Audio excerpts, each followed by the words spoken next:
Does your workday feel like it's 90% busy work and only 10% actual work? Emails, meeting notes, Excel confusion, rewriting the same message over and over. What if you could automate the repetitive parts and save hours every week using a free AI tool? Hi, I'm Dieta, and welcome to Tech Queens Vibes, where we make AI easy and practical. Today, I'm sharing 5 beginner-friendly ChatGPT prompts you can copy and paste immediately to save time and look more professional at work.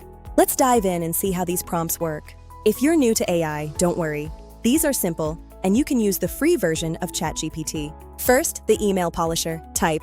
Act as a professional business writer. Rewrite these bullet points into a polite, concise client email. Paste your rough notes underneath. ChatGPT restructures your message and gives you a polished draft in seconds. Review it, personalize it, send it. Done. Second, the meeting summarizer.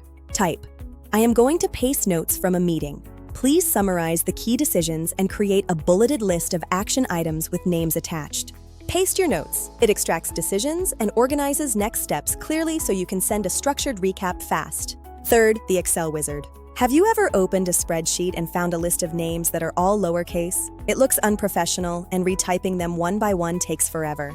Instead of fixing it manually, let's ask ChatGPT. Upload your spreadsheet and type. I have a list of names in column A that are all lowercase. I need a formula for column B to capitalize the first letter of each name. Once you hit enter, ChatGPT will respond with a simple formula you can paste directly into column B. Fourth, the tone checker. Type. Analyze the tone of this message. Is it professional? Rewrite it to sound more confident but friendly. Paste your message. It adjusts tone while keeping your meaning intact. Fifth, the brainstorming buddy. Type, I am planning a research topic. Give me 10 creative ideas on teaching techniques. Fill in the blanks and generate instant momentum. These 5 prompts help you write better emails, organize meetings, fix Excel problems, improve tone, and generate ideas quickly. AI is not replacing your job, but it can replace the repetitive parts of your job. Before you go, pin this comment. Which of these 5 prompts will save you the most time? Let me know below and subscribe for more practical AI tips you can use at work. See you in the next video.